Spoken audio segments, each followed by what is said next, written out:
I'm here by the Field Museum, and they have African fashion.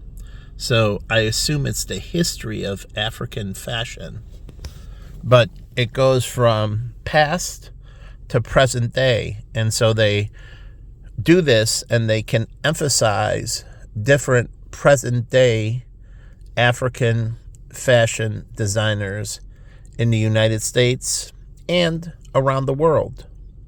And they can do virtual presentations from other African fashion designers from, say, the Caribbean and Africa, or African fashion designers from France or other European countries where there's an African population. And maybe African fashion designers from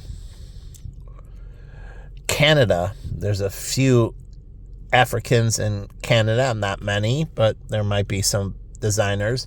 But that's current day. They would build up the history, and then they would introduce current day as well. So they would have fashion shows, but the fashion shows would be history of African fashion, and then it would show all the past, and then it would show at the end the current day fashion designers.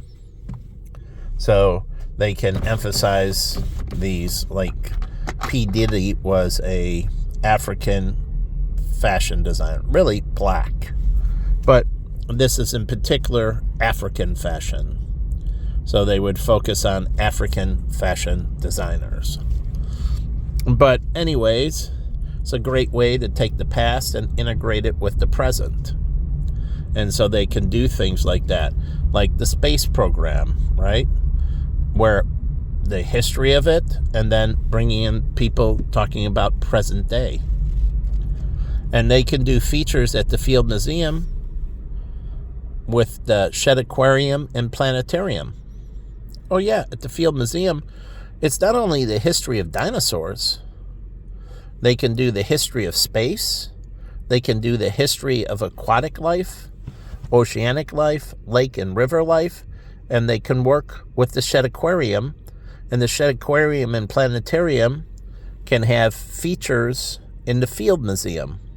Now, the Field Museum can have pieces that they give to the Shedd Aquarium and the Planetarium related to certain historical moments. But the Field Museum would hold the space rocks, like any meteorites or any moon dust or moon rocks, and that would be held at the Field Museum, and they would talk about it at the Planetarium, but it would have a whole featured area in the Field Museum. See, the Shedd Aquarium, the Planetarium, and Field Museum work together. They intertwine with each other, helping each other. So they're in the same area. And again, if the Museum of Science and Industry would come up this way, it would really complete the scenario here. And, it's all the way down there in Hyde Park, which is a distance, and the University of Chicago can take that over and they can move it up here. It would just be better if it was in this area, and there's room for it. So just thoughts on how they can improve Museum Park and how they can integrate more together.